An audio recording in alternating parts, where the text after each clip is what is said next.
Welcome to IPS education hub. आपका IPS education hub पे स्वागत है। डियर स्टूडेंट्स, अपन ने कल बात करी थी फोटोसिंथेसिस, प्रकाश संश्लेषण की। मैंने आपको थोड़ा बहुत टॉपिक समझाया था। अपन आज उसके बारे में थोड़ा और डिस्कस करेंगे। जो कल आपने लिखा था या समझा था उसको मैं ब्रीफ में आपको थोड़ा बहुत समझा रहा हूँ, उसके बाद अपन आगे बढ़ेंगे। देखो, अपन ने सबसे पहले कल समझा था कि प्रकाश संश्लेषण जो होता है क्या है। तो मैंने कल भी बताया था आपको प्रकाश संश्लेषण की अगर डेफिनेशन की बात करें, अपन छोटी क्लासों से बढ़ते आ रहे हैं। हरे पादपों द्वारा सूर्य के प्रकाश की उपस्थिति में भोजन बनाना प्रकाश संश्लेषण कहलाता है। आज देखो अपन उसके बारे में बात करते हैं। ये जो कल बताया वही पढ़ रहे हैं अपन। अपने को पता है कोई भी पादप होता है, उस पादप के अंदर सबसे नीचे क्या होती है? जड़। फिर क्या होता है? तना। उसके बाद क्या होती है? पत्ती। आपने 11वीं क्लास में एक चीज पढ़ रखी है, जो पत्ती होती है उसके अंदर क्या होता है? क्लोरोप्लास्ट, हरित लवक। और हरित लवक के अंदर क्या होता है? पर्णहरित। यानी पर्णहरित किस में होता है? पत्ती में होता है। अब अपन ने कल बात करी थी कि पौधा जो हरा पादप है, सूर्य के प्रकाश की उपस्थिति में, यानी ये सूर्य का प्रकाश आ रहा है, यानी दिन के समय ये काम हो रहा है, जो भी हो रहा है, कौन सा? प्रकाश संश्लेषण। तो सूर्य के प्रकाश की उपस्थिति में अगर हरा पादप जमीन से जल का अवशोषण करता है और वायुमंडल से किसको ले रहा था? CO2 को ले रहा था। तो जमीन से जल लिया, वायुमंडल से CO2 ली। किसने ली? हरे पादप ने, सूर्य के प्रकाश की उपस्थिति में। काम कहाँ हो रहा है? पर्णहरित में। और इस प्रक्रिया से क्या बना था? शर्करा रूपी ग्लूकोज का अणु बना था। C6H12O6 एक ग्लूकोज का अणु रासायनिक ऊर्जा के रूप में बनाता है, तब उसको क्या बोला गया था? प्रकाश संश्लेषण। यानी डेफिनेशन क्या हो गई? अगर हरे पादप द्वारा सूर्य के प्रकाश की उपस्थिति में वायुमंडल से CO2 का ग्रहण करके था, जमीन से जल का अवशोषण करके शर्करा रूपी ग्लूकोज अणु के निर्माण की प्रक्रिया ही क्या कहलाती है? प्रकाश संश्लेषण। उसके बाद में अपन ने एक बात और बताई थी कल कि प्रकाश संश्लेषण एक ऑक्सीकरण अपचयन अभिक्रिया है। तो मैंने आपको इन दोनों चीजों के बारे में बताया कि ऑक्सीकरण का मतलब ऑक्सीजन का ऐड होना, जुड़ना, और अपचयन का मतलब होता है हाइड्रोजन का जुड़ना। यहां पर किसका तो ऑक्सीकरण होगा और किसका अपचयन होगा, ये अपन ने कल भी बात करी थी। अपन ने रिएक्शन जो पढ़ी थी वो क्या थी? प्रकाश संश्लेषण की रासायनिक समीकरण लिखी। अगर क्वेश्चन आता है प्रकाश संश्लेषण की रासायनिक समीकरण लिखिए, तो क्या लिखनी है आपको? CO2 plus H2O। ये दोनों रिएक्शन हो रही है। पत्ती के अंदर जो पर्णहरित है उसमें CO2 वायुमंडल से आई है, जमीन से क्या आया? जल है। और क्या बना था? ग्लूकोज का एक अणु बना था। अब अगर अपने को समीकरण को संतुलित करना है, उससे पहले ये काम प्रकाश की उपस्थिति में और हो कहाँ रहा है? पर्णहरित के अंदर हो रहा है। तो प्रकाश की उपस्थिति में पर्णहरित में CO2 और जल ने रिएक्शन करके क्या बनाया है? ग्लूकोज का एक अणु। अगर समीकरण को अपन संतुलित करें तो अपने पास में 6 CO2 और 6 H2O। ये मैंने बताया था आपको, मैंने 6, 6, 12, 6 क्यों लिखे? आप ये देखना है कार्बन इधर कितने हैं, इधर कितने हैं, ऑक्सीजन इधर कितने हैं, इधर कितने हैं, हाइड्रोजन इधर कितने हैं, इधर कितने हैं, ये चीज़ आपको देखनी है। तो ये हो गई समीकरण, ठीक है। इतनी बात दो ही प्रकाश संश्लेषण की। उसके बाद मैंने ही बताया था कि प्रकाश संश्लेषण कहाँ होता है? क्लोरोफिल, पर्णहरित में। तो मैंने ही बताया था अपने को क्लोरोफिल की संरचना पता होनी चाहिए। अपन ने कल भी चर्चा करी थी इसकी संरचना की, आज उसको दोबारा समझे। देखो, जो क्लोरोफिल है जिसको आप पर्णहरित बोल रहे हो, सबसे पहली चीज इस पर्णहरित के अंदर क्या होती है? 2 मेम्ब्रेन होती है। एक तो बाहर होती है, उसको बोला था बाहरी झिल्ली। एक होती है अंदर, इसको बोला गया है आंतरिक झिल्ली। तो आउटर मेम्ब्रेन और इनर मेम्ब्रेन।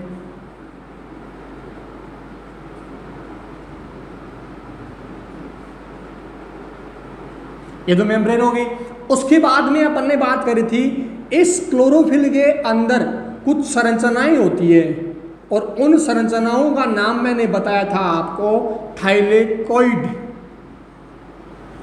एक सिंगल जो सिक्का आपको दिख रहा है इसको बोला जाता है थाइलेकोइड, पटलिकाएं। और बहुत सारी थाइलेकोइड पटलिकाएं मिलके जो बनता है उसको अपन ने बोला था ग्रेनम या ग्रेना। ये बात आपको याद रखनी है। इसमें एक डीएस सर्कुलर डीएनए भी बोला था, अपन ने इसमें राइबोसोम भी बताए थे जो कल अपन डिस्कस कर चुके हैं। अब समझने वाली बात है, जो ग्रेनम है सब थाइलेकोइड मिलके क्या बना रही है, ग्रेनम। ये आपस में जिस संरचना से जुड़ती है उसको अपन ने बोला था स्ट्रोमा लेमिली। देखो थाइलेकोइड है एक सिंगल सिक्का ये, ठीक है। इस थाइलेकोइड जो आपको दिखाई दे रहा है बाहर वाली और अंदर वाली सरफेस, और इस थाइलेकोइड के अंदर क्या है, ल्यूमेन मतलब गुहा, स्पेस। थाइलेकोइड के बाहर जितनी भी जगह है ये दिख रही है आपको, ये क्या कहलाता है, स्ट्रोमा कहलाता है। तो दो चीज अपने सामने आती है, एक तो होता है ग्रेना, पूरा क्या है ये ग्रेना या ग्रेनम, सिंगल सिक्का क्या है थाइलेकोइड, और जो बचा कुचा भाग है बाहर वाला ये क्या हो गया, स्ट्रोमा। अब यहाँ पर क्वेश्चन है, अपन यहाँ पढ़ रहे हैं प्रकाश संश्लेषण। प्रकाश संश्लेषण जो होता है उसमें दो अभिक्रिया होती है, एक तो होती है प्रकाशिक अभिक्रिया और एक होती है अप्रकाशिक अभिक्रिया। तो ये दोनों कहाँ होगी, प्रकाशिक अभिक्रिया की मैं अगर बात करूं तो प्रकाशिक अभिक्रिया कहाँ होती है, ग्रेना के अंदर या ग्रेनम, यानी इस भाग में प्रकाशिक अभिक्रिया हो रही है। जबकि स्ट्रोमा में कौन सी होती है, अप्रकाशिक अभिक्रिया कहाँ होती है, स्ट्रोमा में होती है। यहाँ एक क्वेश्चन था, अप्रकाशिक अभिक्रिया जो हो रही है इसमें एक एंजाइम काम आता है जिसको अपन ने क्या बोला था, रुबिस्को एंजाइम। इसको आपको अलग से याद रखना है कि अप्रकाशिक अभिक्रिया में कौन सा एंजाइम काम आता है, रुबिस्को एंजाइम। अब दोबारा समझे, ये हरित लवक है जिसमें दो झिल्लियां एक बाहर है एक अंदर है। इसके अंदर इसकी जो संरचना है सिंगल सिक्का, जिसको आपने क्या बोला है थाइलेकोइड, और बहुत सारी थाइलेकोइड्स मिलके क्या बनाती है, ग्रेनम या ग्रेना बना रही है। अब दो ग्रेना को आपस में जोड़ने वाला क्या है, स्ट्रोमा लेमिली है। प्रकाशिक अभिक्रिया कहाँ हो रही है, ग्रेना के अंदर, और अप्रकाशिक हो रही है स्ट्रोमा के अंदर। अप्रकाशिक में कौन सा एंजाइम काम आ रहा है, रुबिस्को एंजाइम काम आ रहा है। यानी प्रकाश संश्लेषण के अंदर दो अभिक्रिया होती है, तो प्रकाशिक अभिक्रिया एक अप्रकाशिक अभिक्रिया। एक बात को समझना आप, दिन और रात दो चीजें होती है। दिन के टाइम सूर्य होता है और सूर्य से प्रकाश आता है, यानी प्रकाशिक अभिक्रिया कब होगी, दिन के टाइम होगी। अप्रकाशिक कब होगी, रात के टाइम होगी। अब मेन चीज समझने वाली है कि प्रकाशिक और अप्रकाशिक अभिक्रिया आप यहां समझा रहे हो, आगे डिस्कस करेंगे, लेकिन यहां थोड़ी सी चीज आपको बता रहा हूं मैं। प्रकाशिक अभिक्रिया के अंदर बनता है एटीपी और NADH2, जो कब बना, दिन के टाइम, यानी सूर्य के प्रकाश की उपस्थिति में जो अभिक्रिया हुई क्या कहलाई, प्रकाशिक अभिक्रिया। और इससे क्या बना, एटीपी और NADH2। कैसे बनेंगे आगे पढ़ेंगे। फिर अप्रकाशिक अभिक्रिया कब होगी, रात को होगी। और अप्रकाशिक अभिक्रिया में जो एटीपी और NADH2 दिन में बने हैं प्रकाशिक अभिक्रिया से, रात को वो काम आएंगे किस में, अप्रकाशिक अभिक्रिया में। और फिर क्या बनेगा, ग्लूकोज का एक अणु। अपने को एक चीज समझ में आती है, यहाँ पर आपने जो पीछे रिएक्शन लिखी CO2 प्लस H2O बना रहा है C6H12O6, तो ये रिएक्शन आपने लिख जो दी, सूर्य के प्रकाश की उपस्थिति में ग्लूकोज के अणु बनने की क्रिया क्या कहलाती है, प्रकाश संश्लेषण। लेकिन काम पूरा कब हो रहा है, दिन रात दोनों को मिला के। दिन के टाइम सूर्य के प्रकाश की उपस्थिति में प्रकाशिक अभिक्रिया हुई, उससे क्या बना, ऊर्जा के रूप में एटीपी और NADH2 बना है। और वो एटीपी और NADH2 रात को काम आया है अप्रकाशिक अभिक्रिया में, और क्या बना है, ग्लूकोज बना है। ग्लूकोज बनता है रात को जाके, पूरा दिन में केवल क्या बनती है, एनर्जी बनती है पौधे के अंदर। फिर इस एनर्जी को काम में लेके पौधा क्या बना रहा है, ग्लूकोज का एक अणु बना रहा है। इस प्रकार से पौधे के अंदर ग्लूकोज या अपन बोल सकते हैं शर्करा का निर्माण होता है। अब अपन आगे बढ़ेंगे कि और क्या क्या होता है उसके बारे में। एक चीज और समझनी है आपको कि जो ये क्लोरोफिल है, पर्णहरित है, हरित लवक की बात करें अपन, अभी मैंने आपको बताया इसमें जो सिक्के हैं इनको आप थाइलेकोइड बोल रहे हो। कल अपन ने एक चीज लिखी थी, बताना भूल गया था मैं आपको, ये जो थाइलेकोइड है, इस थाइलेकोइड की मेम्ब्रेन पर कुछ वर्णक होते हैं जिनको अपन ने क्या बोला था, क्वांटासोम्स बोला था अपन ने इनको। आपने पीछे बोला कि पौधा है, पौधा सूर्य से प्रकाश लेगा, अपने आप थोड़ी ले लेगा, सूर्य से प्रकाश ग्रहण करने वाला चाहिए। तो क्लोरोफिल के अंदर जो थाइलेकोइड है उसकी मेम्ब्रेन पर क्या होते हैं, क्वांटासोम्स होते हैं। इनको अपन एंटीना भी बोल सकते हैं। एक वर्ड एनसीईआरटी में दिया हुआ है LHC, लाइट हार्वेस्टिंग कॉम्प्लेक्स, आपके भी आएगा तो लाइट हार्वेस्टिंग कॉम्प्लेक्स बोल दो, एंटीना बोल दो या क्वांटासोम्स बोल दो, एक ही बात है। ये क्या है? ये वो है जो प्रकाश को लेंगे, प्रकाश को लेने वाले वर्णक हैं, और इसके अंदर मेन होता है क्लोरोफिल ए। यानी अगर बात करूं मैं सबसे मुख्य प्रमुख, वो कौन है? क्लोरोफिल ए, जिसको आगे बोला जाएगा रिएक्शन सेंटर। और क्लोरोफिल ए के बाद में इसमें क्लोरोफिल बी है, कैरोटीन है, जेंथोफिल है, ये अन्य सहायक वर्णक होते हैं। तो इसमें क्वांटासोम के 230 वर्णक अणु होते हैं, जिनमें मुख्य तो क्लोरोफिल ए है और सहायक वर्णक के रूप में क्लोरोफिल बी, कैरोटीन और जेंथोफिल है। मतलब कहने का है कि ये क्लोरोफिल ए तो हो गया मेन, और इसके चारों ओर कौन हो गए हैं?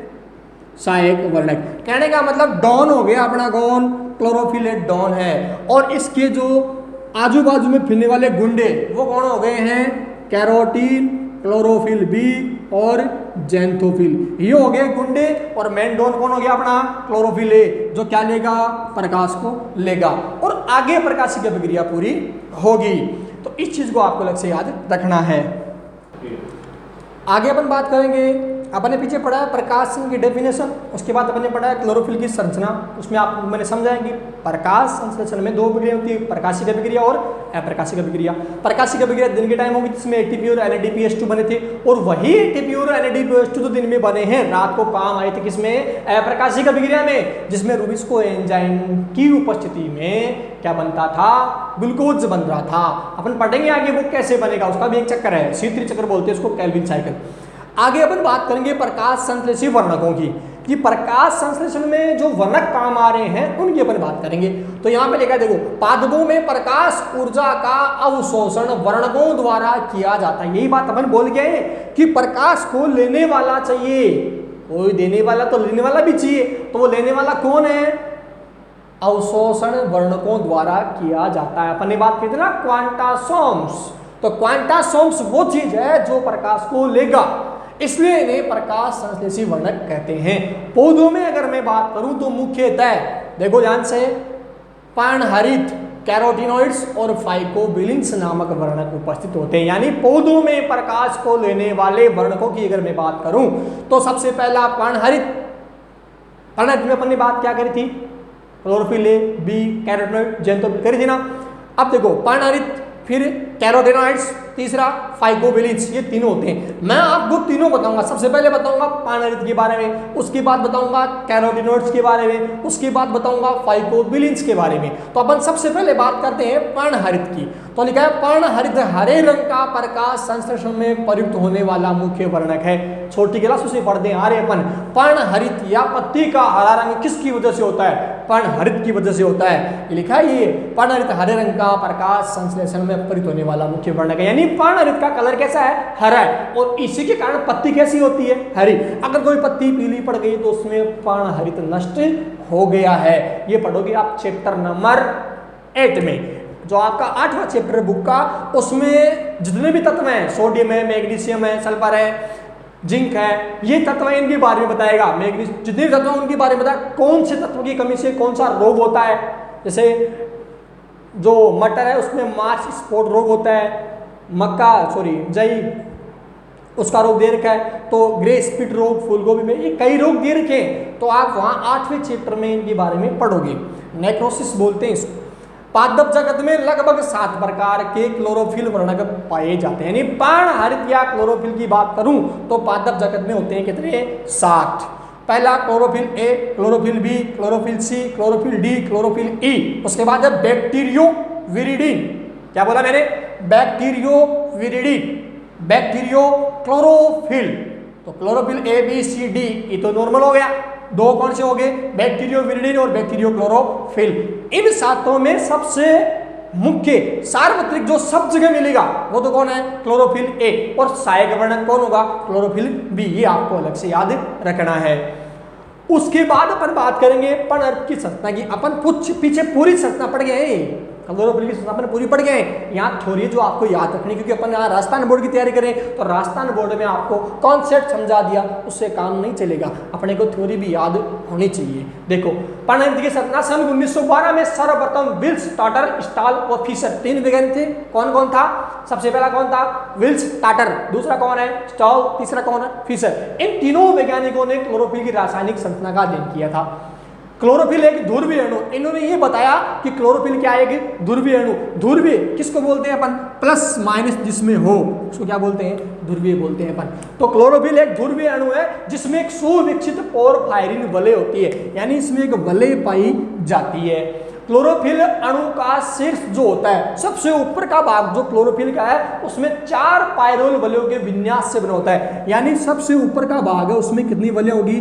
4 पायरोल वलय होगी। किसमें? क्लोरोफिल में सबसे ऊपर भाग पर 4 पायरोल वलय होगी जो परस्पर मैथिल बंधों द्वारा जुड़ती है। केमिस्ट्री आपने पढ़ रखी है 11वीं क्लास में, सर ने आपको बताया है CH3 क्या होता है? मैथिल, और C2H5 क्या होता है? एथिल। यहाँ किसकी बात हो रही है? मैथिल की, यानी CH3 की। तो अभी क्या बोला? क्लोरोफिल की संरचना का अध्ययन 3 वैज्ञानिकों ने किया, टाटर, स्टॉल और फिशर ने। फिर बोला कि क्लोरोफिल एक ध्रुवीय अणु है जिसमें प्लस और माइनस 2 ध्रुव प्रेजेंट होंगे, जिसमें एक सुविकसित वलय होती है, इसको नाम दिया गया है क्या? पोरफायरिन वलय बोला गया है। उसके बाद काम की बात, क्लोरोफिल का जो शीर्ष है वो 4 पायरोल वलयों के विन्यास से बना होता है। ये चारों पायरोल वलय आपस में किस बंधों द्वारा जुड़ती है? मैथिल बंधों द्वारा जुड़ती है, यानी मैथिल बंध इन चारों को आपस में जोड़ने का काम कर रहा है। तो चारों से मैथिल बंध से जुड़कर चक्रीय टेट्रा पायरोल वलय। चक्रीय, चक्रीय क्यों बोला? चक्कर बन रहा है, गोल गोल पूरा साइकिल बन गया, ये देखो चक्कर, चक्रीय। टेट्रा क्यों बोला? 4 है इसमें पायरोल वलय, 1, 2, 3 और 4 पायरोल वलय होगी, इसलिए चक्रीय टेट्रा पायरोल वलय। क्योंकि 4 पायरोल के जुड़ने से आपस में जुड़ रहे, किससे? मैथिल बंधों से जुड़ रहे हैं। ये बात हो रही है क्लोरोफिल के सबसे ऊपरी भाग शीर्ष की। तो क्लोरोफिल का जो शीर्ष है, सबसे ऊपर का भाग है, उसमें 4 पायरोल वलय आपस में मैथिल बंधों से जुड़कर एक संरचना का निर्माण करती है जिसको चक्रीय टेट्रा पायरोल वलय अपन कहते हैं। और इस वलय के केंद्र में एकदम बीच में क्या होता है? मैग्नीशियम परमाणु, और वो मैग्नीशियम परमाणु इन चारों से जुड़ जाता है। इस प्रकार ये अपने पास में क्लोरोफिल की संरचना बनती है। आपका जो बुक का प्रश्न है, जो आप चैप्टर नंबर 10 निकालोगे, तो जैसे ही चैप्टर को निकालोगे, फोटोसिंथेसिस प्रकाश संश्लेषण चैप्टर नंबर 10, जैसे चैप्टर को निकालोगे, राइट साइड के पेज पे आपको यहाँ पर क्लोरोफिल की संरचना दिखाई हुई मिल जाएगी, वहां से आप डिटेल में देख लेना। जो मेन बात थी मैंने समझाई है आपको, क्लोरोफिल की संरचना का अध्ययन 3 वैज्ञानिकों ने किया, टाटर, स्टॉल और फिशर ने किया।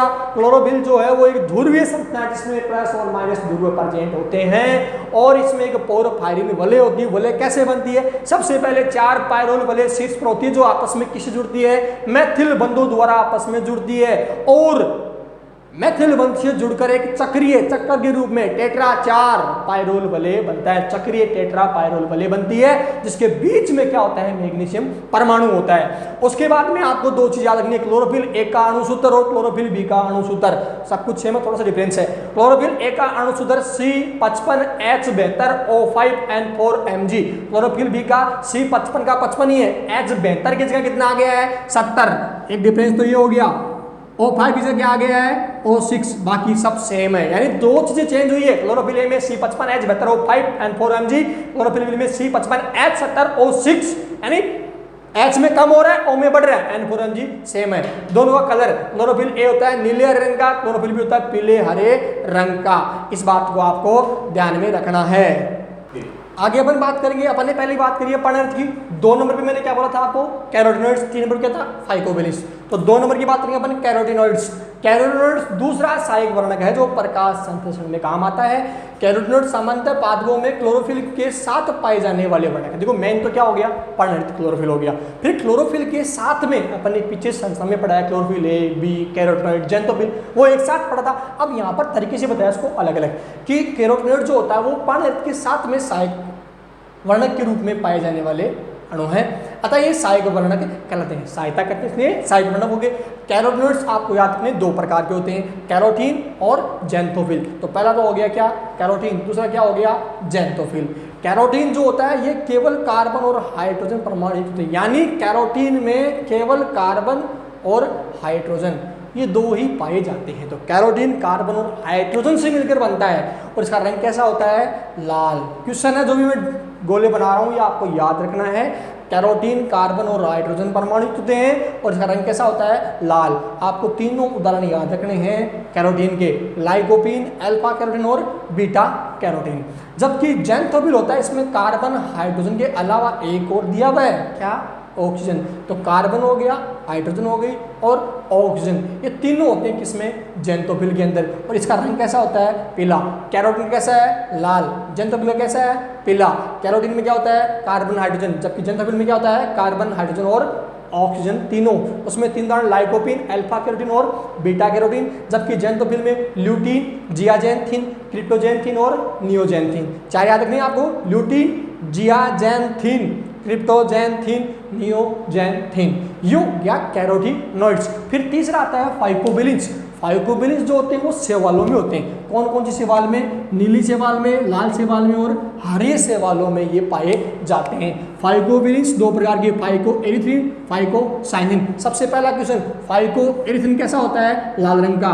फाइकोसाइनिन कैसा होता है, नीले रंग का। उसके बाद में अगला क्वेश्चन, किस में होता है, लाल शैवालों में क्या होता है, फाइको एरिथ्रिन, और नीले शैवालों में, सॉरी नीले शैवालों में क्या होता है, फाइकोसाइनिन। अगर आपको याद होगा तो 11th क्लास में मैंने जब आपको 5वां चैप्टर पढ़ाया था उस टाइम मैंने ये लिखवाया है कि शैवाल जो होती है, उसमें पढ़ा था अपने शैवाल का जो अपने क्लासिफिकेशन पढ़ा था उसमें बात कर दी अपन ने इन दोनों की, तो वहाँ से आप देख लेना। तो फाइकोबिलिन्स नील, लाल और हरे शैवालों में बचते हैं। फाइकोबिलिन दो प्रकार के, फाइको एरिथ्रिन और फाइकोसाइनिन। फाइको एरिथ्रिन कैसे हैं, लाल रंग के। फाइकोसाइनिन कैसे हैं, नीले रंग के। फाइको एरिथ्रिन किस में होता है, लाल शैवालों में। फाइकोसाइनिन किस में होता है, नील हरित शैवालों में। तो ये अपन ने बात कर ली सहायक वर्णकों की। अब मैं आपको जो भी पढ़ा है अपन ने उसका थोड़ा सा व्यू बता रहा हूँ, जल्दी से इसको समझना। फिर जो भी मैंने पढ़ाया है आपको, इसको आपको पढ़ते टाइम साथ साथ में कॉपी में लिखना है। नोट्स मैंने बोला है लास्ट में दूंगा, पहले नहीं दूंगा।